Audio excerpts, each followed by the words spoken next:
Hello and welcome! Seja bem-vindo à nossa primeira aula estrutural no curso que vai te ajudar a falar inglês de uma forma mais correta e internalizando e aprimorando as suas falas. Organizing Thoughts, Sentencing Formulas. A nossa aula estrutural número 1 vai enfocar como fazer frases corretamente na forma afirmativa, negativa e interrogativa. Nós vamos ver também o valor do verbo auxiliar em inglês, algo que nós não temos em português, e também a importância de alguns verbos. No final da aula você vai já saber como se apresentar em inglês. É claro que você já deve ter na sua mente as coisas que você quer dizer. Talvez dê até mesmo aquela ânsia de se comunicar em inglês. Mas a maioria das pessoas, ela costuma pensar na frase toda, e assim ela acaba se embolando nos pensamentos. É importante que nós organizemos os nossos pensamentos para colocar na ordem correta aquilo que tem de estar na ordem correta. Se nós pensarmos naquilo que nós vamos falar como um carro que vai passear de uma forma agradável por um ambiente bonito, certamente está faltando alguma coisa nessa imagem, não é? O que está faltando ali? Bem, olha só para o banco. Atrás do volante não tem ninguém. Precisa de um motorista. E também, é claro que um carro bonito como esse precisa de um bom motor, que não adianta nada ser bonito por fora e não andar. Nós podemos comparar o nosso carro com a frase inteira. O motorista com o pronome, ele que vai colocar o carro para funcionar. E o motor é o verbo, ou a ação. Assim nós já temos a nossa primeira estrutura, ou a primeira fórmula de frases que queremos seguir. As fórmulas para frases afirmativas, affirmative sentences. Elas vão conter esses três elementos principais: um pronome, o pronoun, um verbo, o que vai fazer a ação ou a ação a qual a frase vai se referir, the verb, e pelo menos uma palavra para complementar essa frase, depois do verbo. Mas o que são os pronouns? É importante nós lembrarmos que os pronouns são aquelas palavrinhas que equivalem a nome de coisas ou pessoas. Nós temos três tipos de pronomes que queremos gravar, inicialmente: os subject pronouns, os obliquous pronouns e os possessive pronouns. Os subject pronouns são aqueles que aparecem antes dos verbos e eles vêm para conjugá-los. Geralmente, quando vamos conjugar qualquer verbo na nossa língua, usamos um destes pronomes subject ou pessoais para conjugá-los. Depois que o verbo já passou, é comum colocarmos também em português um obliquous pronoun. Os obliquous pronouns aparecem após os verbos, substituindo nomes de pessoas ou de coisas. E por último, nós temos os possessive pronouns. Esta categoria de pronouns pode aparecer antes ou depois dos verbos, mas vão ser sempre acompanhados das coisas que são possuídas. É como falar, por exemplo, my book, your car, her girlfriend e assim por diante. Vamos então à primeira listagem, a listagem dos subject pronouns. Temos aqui a listagem em inglês e em português para você. I, you, e depois nós temos he, she, it. Note que essa é uma diferença importante do inglês. Enquanto em português nós diferenciamos o gênero, ou seja, chamamos uma pessoa, um masculino de ele, e também um feminino de ela, mesmo para coisas ou situações, por exemplo, ele, o carro, ela, a bolsa e assim por diante, em inglês nós temos uma terceira pessoa chamada it. It é usado para coisas ou animais, ou situações, enquanto homens serão chamados de he e she será aplicado a mulheres. Continuando então, nós, we, you. Ora, viu aí? Você pode dizer you para uma pessoa só, ou se referindo a uma pessoa só, ou you para várias pessoas. Fora de contexto, ou seja, fora de um texto ou de uma situação, eu não sei se a palavrinha ou a frase iniciada por um you, ela se refere a uma pessoa só, somente a você, ou a vocês, um grupo que esteja na minha frente ou com o qual eu esteja conversando. Então, you é o mesmo tanto para o singular quanto para o plural. Depois nós temos o they. E mais uma coisa interessante acontece. Quando nós falamos de um homem ou uma mulher só, nós tínhamos no singular he, she e até mesmo para coisas ou para situações ou bichos, animais, o it. Mas agora nós temos no plural they, tanto para o feminino quanto para o masculino e até mesmo também para coisas, animais, situações. Grave então os subject pronouns. I, you, he, she, it, we, you, they. Procure gravar tão bem que faça o mais rápido que você puder da próxima vez. I, you, he, she, it, we, you, they. Vamos ver a segunda categoria de pronomes. Os obliquous pronouns. A listagem é a seguinte: me, you, him, her, it, us, you, them.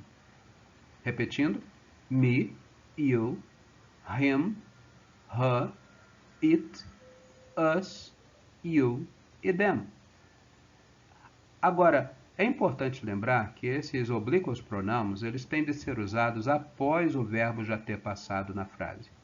Quer dizer, vai equivaler em português a algumas palavrinhas como ele contou para mim. Então, depois do verbo contou, a gente vai entrar com o me em inglês. Ou mesmo, ele me contou. Nesse caso, teríamos o mesmo pronome oblíquo em inglês. He told me. E assim por diante. Grave, então, a sequência dos obliquous pronouns. Me, you, him, her, it, us, you, them. Nota que o it e o são semelhantes àquela primeira listagem que a gente tinha visto sobre os subject pronouns. Então, como é que eu vou saber se o you que me aparece numa frase é um subject ou um obliquous? Se o it que aparece na frase é um obliquous ou um subject pronoun? Bem, é fácil. Isso vai depender da posição dele em relação ao verbo. Conforme nós vimos antes, os subject pronouns aparecem antes do verbo, porque eles são os que são usados para conjugar os verbos.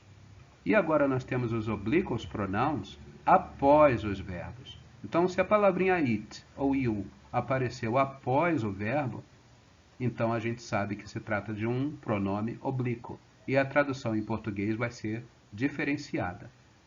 Vamos à terceira categoria. Hoje nós vamos falar sobre os possessive pronouns também.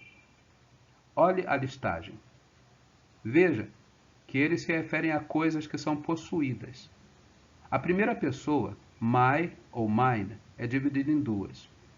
Quer dizer, você vai usar mine, my, quando aquilo que você estiver falando, essa palavrinha my, for seguida da coisa possuída. Por exemplo, my book, my chair, my friend. Geralmente a palavrinha my vai aparecer junto com a coisa possuída no início ou no meio da ideia ou da frase, enquanto a palavrinha mine vai aparecer no meio da frase ou no final. This book is mine. Este livro é meu. Nota que depois do meu, eu não repito a palavrinha book. Vamos à continuação da listagem em inglês. Os possessive pronouns têm a seguinte pronúncia: your, his, her, its, our, your, their ou their. Grave e fale cada dia mais rápido estas palavras: my, mine, your, his, her, its, our, your, their. Aquele motor que nós vimos que todos os carros precisam se refere a um verbo. Não pode existir frase sem verbo. Você pode até dar uma resposta curta para alguém, mas se você vai fazer uma frase, depende de você ter um verbo. Esse verbo você vai colocar dentro de uma estrutura, ou seja, tem de colocar o motor no carro. O motor sozinho não te leva para lugar nenhum. Ao mesmo tempo, o carro não funciona sem o motor. O motorista que você vai ter ali é aquele pronome subject, ou mesmo aquele pronome possessivo acompanhado da coisa possuída. Se você colocar estas coisas na tua mente, fazê-la funcionar e cada dia mais rápido internalizar isso, com certeza a tua comunicação com um número cada vez maior de pessoas vai acontecer. E você não vai travar assim que estiver começando a falar uma frase em inglês, porque já vai saber com qual tipo de palavras você tem de começar a frase, mesmo que depois você dê uma leve pausa para continuar com o complemento, a continuação das nossas frases afirmativas, não é? Então, para fazer frases, ou seja, sentencing, não é uma coisa muito difícil, é? Note, as frases afirmativas vão seguir então a seguinte estrutura: pronoun, verb and complement. Veja o exemplo. I study English. I study English. Dizemos que esta frase está correta porque ela segue a ordem correta de uma frase afirmativa, onde eu tenho um pronome na frente de um verbo e depois pelo menos uma palavra para complementar. Uma dica importante: nunca pare a sua frase após um verbo principal. Coloque pelo menos sempre uma palavra, no mínimo uma palavra para terminar a sua frase.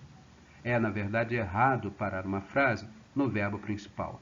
No caso aqui, do nosso exemplo, study, estudar. Nota que para fazer frases, ou sentencing, a frase afirmativa contava com aqueles três elementos: pronoun, verb and complement. Vamos usar agora o exemplo que nós tínhamos dado antes, I study English, para formar as negativas. Para fazer frases negativas, a palavra que eu preciso trazer para dentro da frase é not. O interessante é que a palavrinha not é como aquela menina tímida que foi convidada para uma festa e não conhece quase ninguém naquela festa. Será que ela vai? Ela vai sim, se ela tiver alguém que acompanhe, que conheça já a maioria das pessoas e possa apresentar para elas. Em inglês, dizemos que o not é tão tímido que precisa de um verbo auxiliar para levá-lo para dentro da frase. Em simple tense, no tempo verbal simples, que é o primeiro tempo verbal que nós estamos vendo nas nossas aulas estruturais, em simple tense, esse verbo que vai ajudar a trazer o not para a frase é o verbo do. Normalmente, o verbo do é o verbo fazer, mas note que aqui ele vai ser inserido na frase com o acompanhante not para fazer a negativa para o verbo study. Onde eu tinha antes na frase afirmativa I study English, eu estudo inglês, agora eu passo a ter uma frase negativa com a seguinte fórmula: pronoun, auxiliary, not, verb and complement. Então vamos lá. I do not study English. Eu posso também juntar o do com o not e fazer a forma contracted. E aí eu tenho o don't. I don't study English. Então você já percebeu que o not para entrar na frase precisa do verbo auxiliar. E o verbo auxiliar é o verbo do. Aí a frase vai ficar negativa. Nota, é muito importante que você entenda que um simples no não faz uma frase ficar negativa. Você precisa da palavrinha not. E essa palavrinha não vai entrar sozinha na frase. Vai entrar com o verbo auxiliar, aqui o nosso do. É importante entender também que esse verbo auxiliar, o do, ele vai ser usado não apenas nas frases negativas, como também em frases interrogativas. Então, vamos gravar a conjugação do verbo do, que normalmente, numa frase afirmativa, seria o verbo fazer. Conjugue comigo. I do. You do. He, she, it, does. He, she, it, does. We do. You do. They do. Repetindo então de uma forma um pouquinho mais rápida. I do, you do, he, she, it, does. We do, you do, they do. Nota que todas as formas são praticamente iguais, à exceção da terceira pessoa do singular, que ganha um rabichozinho, um ES no final. Quer dizer, quando eu estiver fazendo uma frase, onde eu estiver falando de um homem, de uma mulher, de uma coisa, de um animalzinho ou de uma situação, eu vou transformar o meu do em does. Agora vamos voltar para nossas frases negativas. Veja o que vai acontecer na terceira pessoa do singular. He, she, it does not love sushi. Ele ou ela não amam, não gostam muito de sushi. Para as frases interrogativas, o que vai acontecer é que a gente não vai precisar do not, não é verdade? Ele é usado só para as frases negativas. Mas o verbo auxiliar do vai entrar antes do pronome, antes da frase normalmente em afirmativa, para fazer a interrogativa. Ele vai mostrar que a frase vai estar na interrogativa. Ele vai ajudar o verbo da frase a fazer uma pergunta para você. Nota as inversões. Do I play tennis? Estou perguntando para mim mesmo se eu jogo tênis. Estou me questionando. Do you play football? Você joga futebol? Agora note a inversão na terceira pessoa, onde era do virou does. Does she play soccer? Ela joga futebol? Nota que eu tenho duas palavras para futebol. Uma no inglês britânico e mundial e outra para o inglês americano. Nos Estados Unidos, o nosso futebol tem o nome de soccer, porque eles já tinham uma coisa chamada futebol, que era pegar a bola com as mãos e um esporte bastante diferente do nosso futebol. Portanto, a diferenciação feita por eles de soccer para o nosso futebol. Mas note que todas as outras frases são interrogativas, porque começam pelo verbo e não pelo pronome. Então podemos dar uma olhada nas sentencing formulas, nas fórmulas que vamos usar para formar frases afirmativas, negativas e interrogativas agora. The affirmative sentence formula is pronoun and verb and complement. Pronoun and verb and complement. The negative formula is pronoun, auxiliary, not, verb and complement. And for the interrogative, e para as frases interrogativas, teremos auxiliary, pronoun, verb and complement. Tente gravar essas fórmulas. Se eu quero fazer uma afirmativa, pronome antes de um verbo e depois pelo menos uma palavra para complementar. Se eu quero fazer uma negativa, incluo nessa fórmula o auxiliary e depois a palavrinha not. E tenho então pronoun, auxiliary, not, verb e complemento. E se eu quero fazer uma interrogativa? Coloco o auxiliary na frente do pronoun, depois um verbo e o complemento. The sentencing formulas affirmative, pronoun, verb and complement, no entanto, têm de se respeitar uma coisa muito importante. Notou que a gente usa o verbo auxiliar nas negativas para trazer o not e nas interrogativas antes do pronome ou do nome das coisas ou nome próprio para mostrar que é uma pergunta? E ele é que é conjugado ao invés do verbo principal. Mas o que vai acontecer nas frases afirmativas? Nas frases afirmativas, todos os verbos vão alterar a sua terceira pessoa do singular. Quer dizer, quando estivermos fazendo frases com referência a um homem, he, a uma mulher, she, a uma coisa, uma situação ou animal, um it, os nossos verbos têm de ganhar a mesma terminação ou o som es que aquele verbo auxiliar tinha, lembra? Então, veja aqui o exemplo com o verbo make, na terceira pessoa do singular. He, she ou it makes cakes. Quer dizer que se eu estiver falando da Carla, de uma she, eu falo Carla ou she makes cakes. Eu tenho que colocar esse szinho no final do verbo make, porque ele já termina com e, mas para satisfazer a regra do verbo auxiliar, que termina com o som de es ou es, então eu tenho que colocar aquele szinho no final do make. She makes cakes. Se eu estiver falando do Paulo, que ele é que faz bolos, então eu tenho de dizer he ou Paulo makes cakes. Note que para as outras pessoas, I, you, we, you, they, eu não preciso fazer alteração nenhuma e coloco apenas o nome do verbo, como a gente já tinha visto antes. Então, As minhas fórmulas para formar frases nas afirmativas, pronoun, verb and complement. Vimos também que o verbo auxiliar é o verbo do em simple tense e que apenas na terceira pessoa do singular esse do vira does, dando assim exemplo para todos os outros que na afirmativa também vão ter de trocar o seu final para es ou som de es. E aí eu digo para vocês, lá na plataforma eu tenho a regra para a terminação dos verbos. Quer dizer, se o verbo terminar com y, como era o study, o que vai acontecer? Se o verbo terminar com uma outra letra qualquer, como y, como k e assim por diante, o que vai acontecer?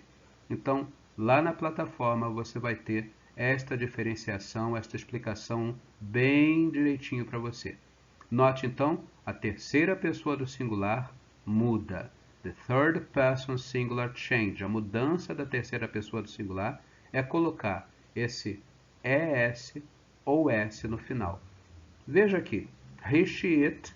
No exemplo nós temos makes cakes, does the homework, loves Maria, likes Paul. Por exemplo, he loves Maria, she likes Paul. Esses dois verbos, love e like, já terminam com E. Bastou eu colocar um S no final. Mas que dizer do verbo ler? He reads the book. O verbo read termina na letra D. E aqui vai minha dica para vocês. Dê uma olhadinha na última letra. D, nesse caso. Então, não já temos um som de I no final? Sim, né? E se a letra E tem som de I também, e eu preciso colocar um ES, portanto, um IS é o que tem de estar como som no final dos verbos na terceira pessoa. Read, a letra D, já tem um som de I, por isso eu coloco apenas o S, que faltou. He reads the book. Ele lê o livro. E mais uma vez, frisando, quando um verbo tem S no final, é porque ele está na terceira pessoa do singular, e não porque ele está no plural. Veja também o exemplo do verbo trabalhar, work. She works a lot. É o último exemplo que nós temos ali embaixo. Ela trabalha muito. Nota que a letra K, que termina o verbo work, é K em inglês. K. Portanto, ela já tem um sonzinho de I no final. Nesses casos, basta que eu coloque uma letrinha S na terceira pessoa do singular e daí eu já satisfaço o nosso verbo auxiliar does. She works a lot. Não é plural. Ela, uma pessoa única, trabalha muito. O que nós entendemos então desta breve aula, ou primeira aula, de Simple Tense? Em foco, estivemos aqui vendo o Present Simple Tense, o tempo verbal presente simples.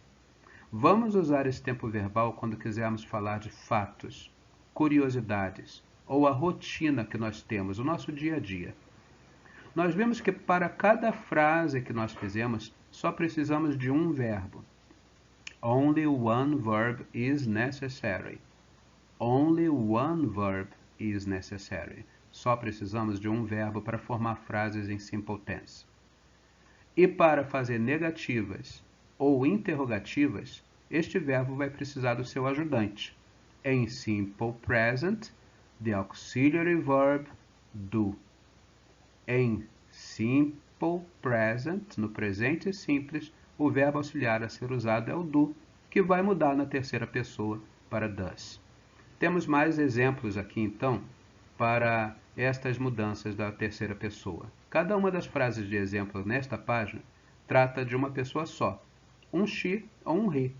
Mary, ou seja, she does maths. A Mary faz matemática, ou estuda matemática, em outras palavras. Julia makes cakes. A Julia faz bolos. Paul studies a lot. O Paulo estuda muito. E o Mark? Mark works hard. O Mark trabalha duro, trabalha muito. Então, usamos o simple tense, ou o simple present, ou present simple tense, para falar de fatos, curiosidades ou nossas rotinas. Por isso é que nas apresentações, ou seja, quando nos apresentamos para alguém, nas nossas introductions, costumamos usar o simple present, ou present simple tense. Veja os exemplos de algumas frases para introductions, para quando você vai se apresentar a alguém usando o present simple tense. Você poderá dizer: Hello, my name is Ricardo. I come from Brazil. Eu venho do Brasil, ou sou do Brasil. I am a teacher. Eu sou professor. I live in Rio de Janeiro. Eu moro no Rio de Janeiro. I am married. Eu sou casado. Vamos lá. Hello, my name is Ricardo. I come from Brazil. I am a teacher. I live in Rio de Janeiro. And I am married. Que tal você formar as suas frases agora? Preste atenção. Na plataforma do aluno, você vai encontrar uma revisão escrita dessa aula, junto com um vocabulário ainda mais ampliado, a conjugação dos verbos que foram usados nessa aula e também exercícios para sua prática escrita e falada. Faça o seu login, estude e vamos seguir para a próxima aula. Obrigado por assistir essa primeira aula estrutural. Se você ainda não é aluno, não deixe de visitar englishtnt.com ou mande um e-mail para a gente, ou mesmo uma mensagem por WhatsApp. Sem dúvida, o interesse aqui é melhorar o teu inglês, te ajudar a alcançar um nível ainda melhor. Forte abraço e até a próxima!